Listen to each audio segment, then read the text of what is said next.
சோட்டு, நீ சொன்ன மாதிரி கிரிக்கெட் ரொம்ப நல்லா தான் இருக்குது. எனக்கும் கிரிக்கெட் ரொம்ப பிடிச்சிருக்குது சோட்டு. அம்மா சொல்கிற பேச்சு கேட்டு இத்தனை நாள் நான் படிப்புன்னு வந்துட்டேன். நான் சொன்னேன்லடா சிண்டு, கிரிக்கெட்னாலே சூப்பராக இருக்கும். இதுக்கப்புறம் நீ அந்த படிப்பு பின்னாடி சுற்றுறதை விட்டுட்டு கிரிக்கெட்டு பார்க்கலாம் வா.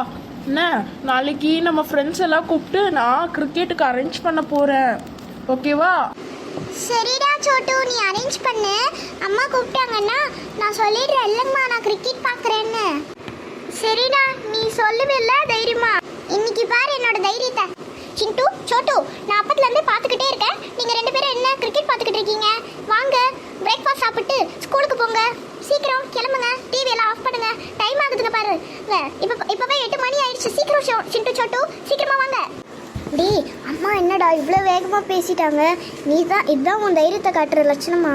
இங்கே பாரு, அம்மா சொல்லிட்டாங்க நீ கிளம்பிக்கிது போயிட போகிற. வா, நம்ம 2 பேரும் சேர்ந்து இப்போ சிஎஸ்கே கேகேஆர் மேட்ச் வரப்போகுது. அது 2த்தையும் பார்க்கலாம். சிஎஸ்கே அந்த மேட்ச்சில் ஜெயிச்சிச்சு, அதை பார்க்கலாம். வா, செம்மையாக இருக்கும்டா. இல்லை சோட்டு, நான் போகிறேன்ப்பா ஸ்கூலுக்கு. நான் கிளம்ப போகிறேன். சோட்டு, சிண்டு நான் கேட்டதை கேட்டு எப்படி போயிட்டான்? நீ ஏன் சோட்டு இங்கேயே இருக்க? சீக்கிரம் கிளம்பு சோட்டு. இங்கே பாரு, மணி 8:30 ஆகிடுச்சு. இன்னும் 9 மணிக்குள்ளே போகலன்னா அவ்வளோதான். ஸ்கூலில் உனக்கு பனிஷ்மெண்ட் கொடுத்து டிசி கொடுத்து வெளிலவே அனுப்பிச்சி விட்ருவாங்க. இங்கே பாரு, கிரிக்கெட்லாம் ஒரு காலத்தில் உனக்கு வாழ்க்கை கொடுக்காது, படிப்பு தான் வாழ்க்கை கொடுக்கும். படிப்பு கடவுள் பக்தி இருந்தால் மட்டுமே போதும், வாழ்க்கையில் முன்னேறிடலாம். ஆனால் நீ இந்த கிரிக்கெட்டையே வாழ்க்கையாக நினச்சிட்டு இருக்க. இங்கே பாரு, சீக்கிரம் போயிட்டு நீயும் அவன் கூட ரெடியாக சொல்லிட்டேன். ஸ்கூலில் நாளைக்கு இங்கிலீஷ் டெஸ்ட் வச்சுருக்காங்கல்ல, அதுக்கு போய் படிங்க 2 பேரும். அம்மா, அடுத்து எல்எஸ்டி பிபிகேஎஸ் மேட்ச்மா, அதை மட்டும் நான் பார்த்துட்டு வரேங்கம்மா. இப்போ தான் சிஎஸ்கே கேகேஆர் மேட்ச் மும்முரமாக போயிட்டுருக்கு. அடுத்த மேட்ச் மட்டும் பார்த்துட்டு நான் ஸ்கூலுக்கு போகிறேங்கம்மா. ப்ளீஸ் அம்மா.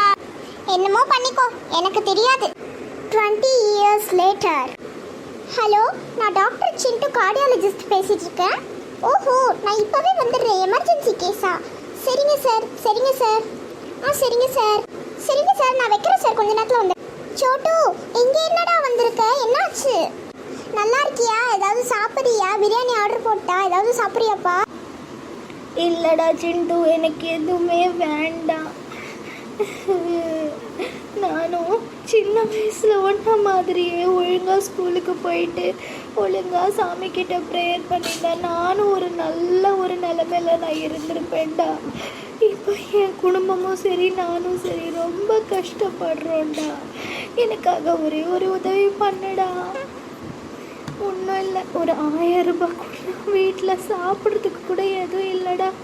1000 ரூபாய்க்கு நான் அரிசி பருப்பு மட்டும் வாங்கிட்டு போகிறேன். கண்டிப்பாக 10 நாளில் நான் திருப்பி கொடுத்துட்றேன்டா. ப்ளீஸ்டா, இல்லைன்னு மட்டும் சொல்லிடாதடா. இதுக்கு தான் சின்ன வயசுலேயே அம்மா நம்ம 2 பேரையும் ஒழுங்கா படிங்க, வருங்காலத்தில் கிரிக்கெட் வாழ்க்கை தராது, படிப்பும் கடவுள் பக்தியும் தான் வாழ்க்கை தரும்னு சொன்னாங்க. நீ அப்போவே ஒழுங்கா படிச்சுட்டு வந்திருந்தனா நீயும் கார்டியாலஜிஸ்ட் மாதிரி ஏதாவது ஆயிருக்கலாம். சரியா? ஆமாண்டா, இந்த கிரிக்கெட்டு, சீரியலு, அப்புறம் இந்த கார்ட்டூன் சேனல்ஸு இதிலெல்லாம் பார்த்து சின்ன பசங்களை ரொம்ப டைம் வேஸ்ட் பண்ணிடுறோம், படிப்பில் கான்சன்ட்ரேட் பண்ணாமல். அதனால் தயவுசெய்து சின்ன பசங்களா, ஃபஸ்ட்டு காலையில் எந்திரிச்ச உடனே கடவுளை தேடுங்க, சாமியை கும்பிடுங்க, அதுக்கப்புறம் படிங்க, உங்கள் ஹேண்ட் ரைட்டிங்ஸை இம்ப்ரூவ் பண்ணுங்க. டைம் கிடச்சிதுன்னா நல்ல கம்யூனிகேஷன் ஸ்கில்ஸை வளர்த்துக்கோங்க. இதெல்லாம் நீங்கள் செஞ்சீங்கன்னா, இப்போ கஷ்டப்பட்டீங்கன்னா ஃப்யூச்சரில் நீங்கள் நல்லா இருக்கலாம், நல்ல பொசிஷனில் இருக்கலாம். தயவுசெய்து இதை மட்டும் ஃபாலோ பண்ணுங்கள் சின்ன பசங்களா. இந்த மாதிரி தான் சோட்டு படிக்காமல் ஐபிஎல் பார்த்துட்டு இருந்தான், சிண்டு படித்து பெரிய கார்டியாலஜிஸ்ட் ஆனா. ஆனால் இப்போ கஷ்டப்படுறது யார்? சோட்டு. அதனால் யாரும் சோட்டு மாதிரி படிக்காமல் இருந்துடாதீங்க.